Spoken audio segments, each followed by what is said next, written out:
Whoops.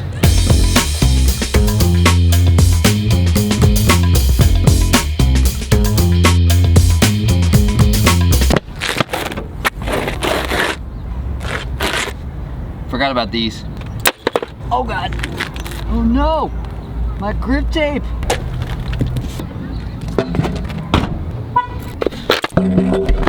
Today we have one goal and one goal only, which is the exact same thing I said in the last rendition of this video. And that goal for the day is to show you guys 5 intermediate slash hard slash whatever you want to call that amateur scooter tricks that you guys can learn in one day. Now, let me explain something. Saying that you're gonna learn all of these tricks in one day is not a guarantee, of course, like any other trick that you'll ever learn, ever. Also, you learning these tricks is under the assumption that you have already figured out most of the basic tricks within scootering, like bar spins, tail ups, feeble stalls, and things like that.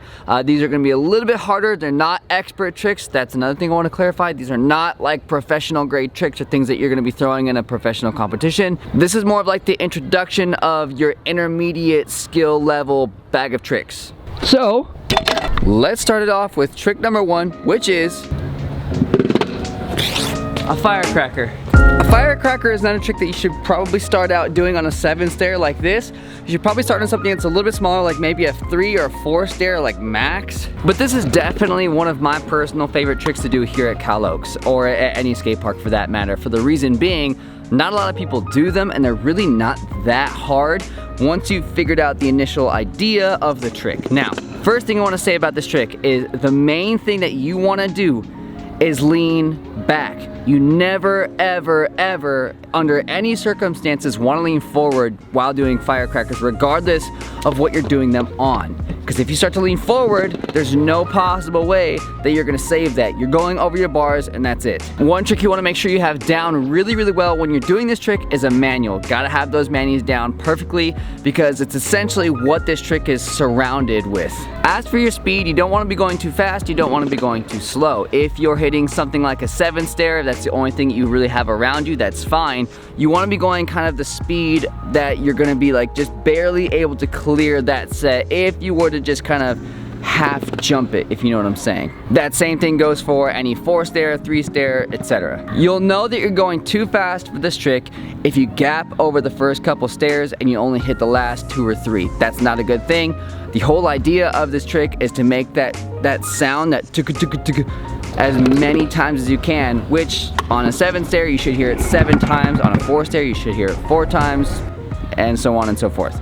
Firecrackers are all about speed and commitment, so make sure you're not going too fast, make sure you're not going too slow. Like I said, just go to the speed that you would be just if you wanted to barely clear the entire set. Make sure you commit to it. Do not be going towards this trick and kind of wuss out at the last second, because it's never fun not expecting to jump down something and having to jump down it. So, firecracker, check.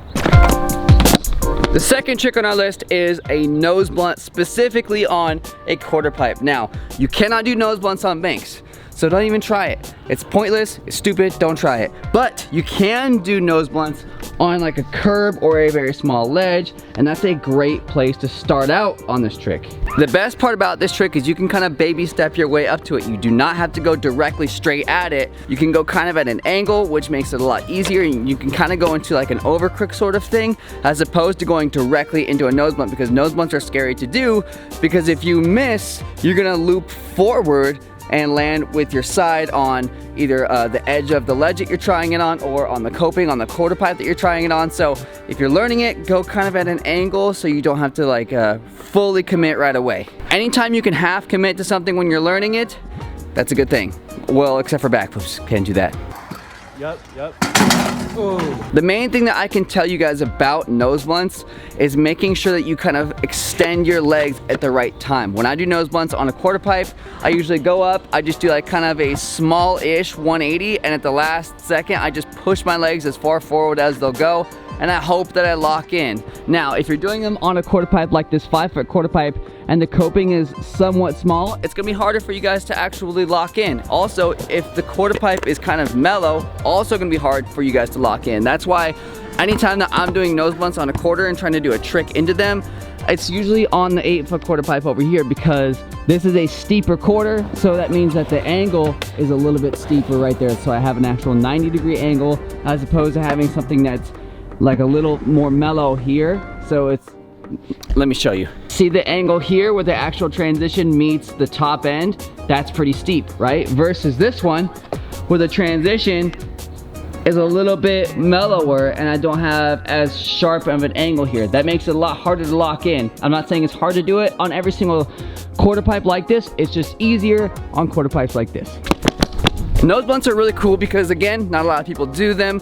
And once you start to do tricks into them, it's really, really impressive to a lot of people because it is not necessarily an easy trick to do, and it's especially hard to trick into it or grind. I can't do nose blunt grinds very well. I can do them, but it's not my favorite. So if you ever see me do a nose blunt, clap for me because it's hard for me. The next trick on our list, trick number 3, is gonna be feebling down an actual down ledge. Now, I know a lot of you guys are probably doing feebles at this point, maybe just feeble stalls. That's awesome. Or you're doing feebles on ledges that are flat ledges like this, or a curved ledge, or maybe the curb in your front yard. That's where I used to do feebles a ton. Absolutely thrashed every curb in my entire neighborhood. No curb was safe. I destroyed them all. Once you've gotten really good at doing feeble slides, stalls, whatever, it's really cool to go into a down ledge like this one right here, which we feeble all the time, and actually slide down it because, one, it's a little added difficulty here for sure, and 2, it's a scary thing to commit to, but sometimes can be relatively forgiving. Again, it's not like doing a flip where if you don't commit to it, you're gonna land on your back or your head or something like that. If you don't commit to a feeble on a down ledge, usually you can run it out or you can kind of jump out of it, and sometimes you can make it down to like the edge of the stairs here or whatever. This is like kind of an easy one to bail out of in the middle. I'm not saying you should do that, but if you must, you can save it. These are a little bit tall, so if you guys have a ledge that's like relatively short and maybe not as steep as like this one over here, obviously that's gonna be a little more ideal, but this is what we have over here at Cal Oaks. But if you wanna kind of break it down a little bit here at Cal Oaks, we've got this ledge over here that people hit constantly, but it only favors regular footed riders. So if you're goofy, you got a frontside feeble down there. It's not necessarily the best time when you're learning, but hey, to each his own, I guess. If you have something like this, nice and mellow, not too tall, and you don't have anything you're jumping down like stairs, this or that, or a gap maybe, this is the perfect ledge for you guys to learn how to do feebles down.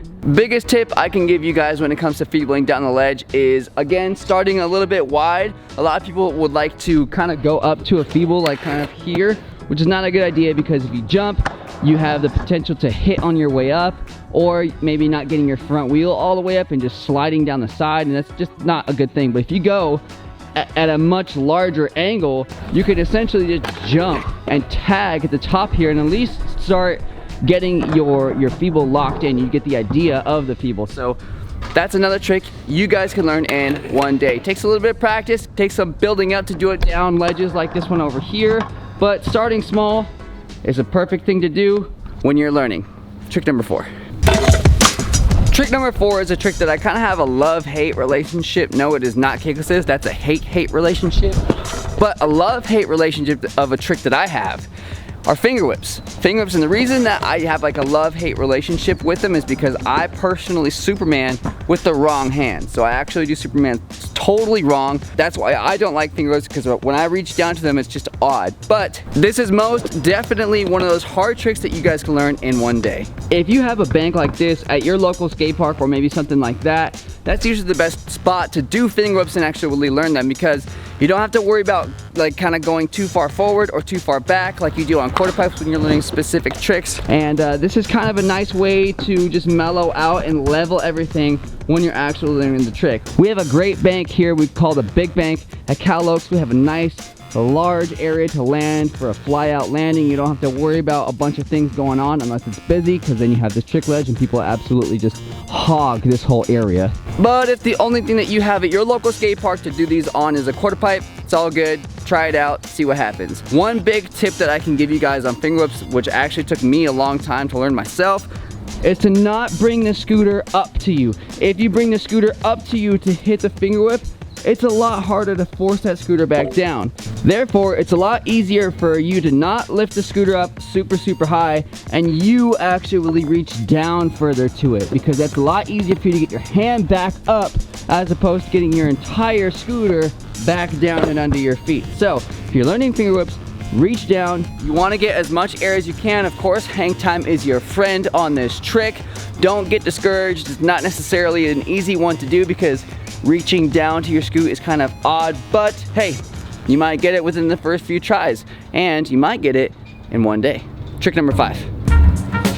Now, trick number 5, you don't actually need a skate park or a street spot or anything to actually learn. I learned this trick literally in my driveway that had like a small incline or decline, whatever you want to refer to that as.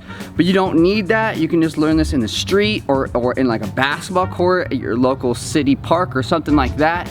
You don't need anything, which is the beauty of learning this trick, which is a Fakie Slider. Fakie Sliders are a trick, again, you don't see all that often, but you see small renditions of it. So when people do a fakie, a lot of times you'll see them kind of pivot out, but without actually fully 180ing. They'll just kind of slide out of it, right? That technically is a Fakie Slider.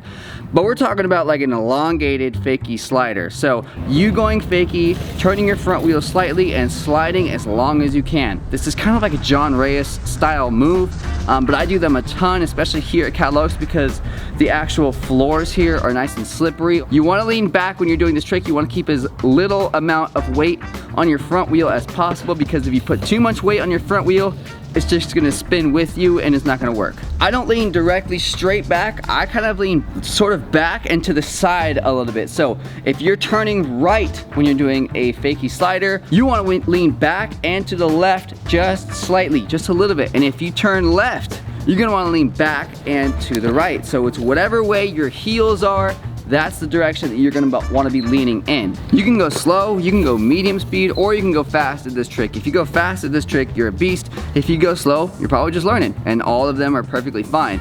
But what the actual judging factor on your speed is, depends on how slippery the actual floor that you're doing it on is. So if you're doing it at a skate park that's got slippery floors like Cal Oaks does, you can go kind of slow. But if you're doing it in the street, you probably can't go that slow because it's a little grippier and you need a little more speed to actually get that front wheel to slide with you. So depending on where you're doing it, depends on how fast you need to go when doing this trick.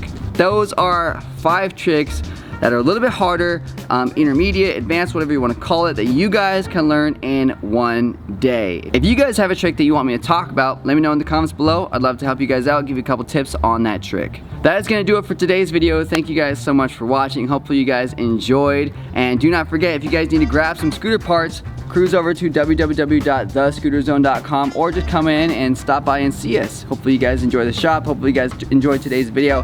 And until next time, I'm out of here. Later.